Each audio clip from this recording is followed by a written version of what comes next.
Read Me a Story presents I Will Fight Monsters for You, written by Santi Balmes. Pictures by Lyona. Read Me a Story reminds you to please like this video and share this video. And now, I will fight monsters for you.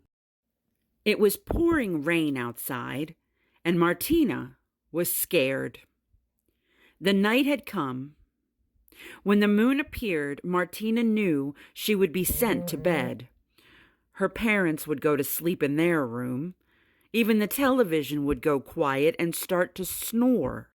Nobody, except her, would hear the monster. Martina was sure there was a city of monsters living on the other side of her bedroom floor in an upside-down world. Everything in the whole world, thought Martina, had its own upside-down monster reflection, just like this picture. Sometimes Martina had nightmares that all the monsters jumped up and down at the same time. They would make the floor cave in and give everyone a terrible fright. That night, Martina could not sleep. She was sure that if she left her arm hanging over the side of her bed, the monster would make a hole in the floor, grab her hand, and maybe pull her into the monster world where she would have to learn to live upside down. The monster might even make Martina learn how to scare people. She was so afraid that she lay very still, making sure that not 1 inch of her body was outside her bed sheets. And then she called her daddy. "How big do you think monsters are? What if the monster is as big as you? What will I do?" "Call me," said her father. "I will fight monsters for you." "How?" Martina asked. "I am an expert monster fighter, but I'll need your help. You must try to feel brave. The size of the monsters depends on how scared you are. If you feel very brave, the monster will shrink and run away." This made Martina feel better, and before she knew it, she had fallen asleep. Martina started dreaming about a monster girl. She was covered in pink fur, and her name was Anatram. In the monster world, it was also raining. Anatram was scared. The night had come, and the moon appeared. Anatram knew she would be sent to bed. Her monster parents would go to their bedroom and fall asleep with their monster snores. Even the monster television would be snoring. Nobody except her would hear the human. Anatram was convinced that on the other side of the floor was a human city.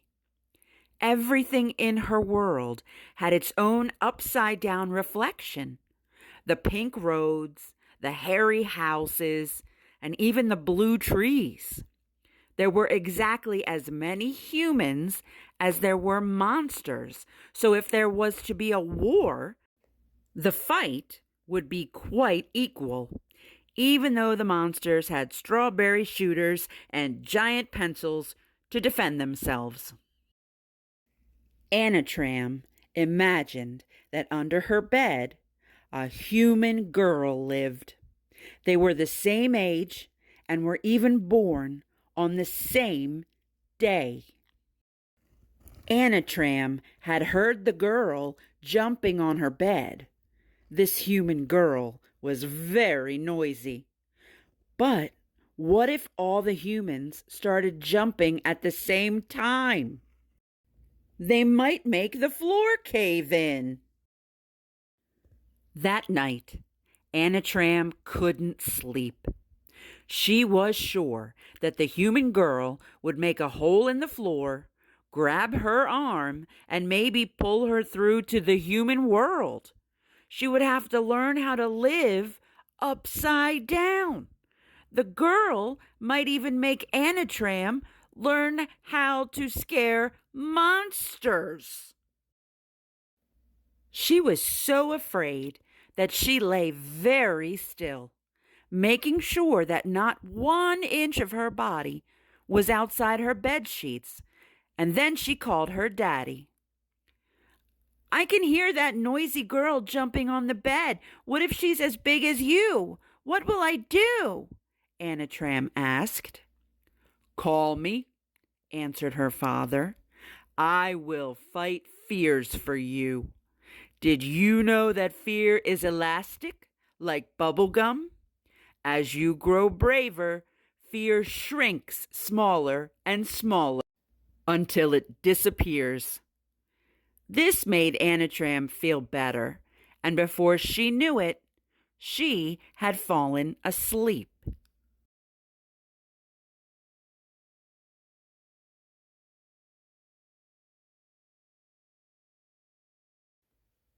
Anatram was so comfortable that her arm slipped out from under the bed sheets and hung over the side of the bed.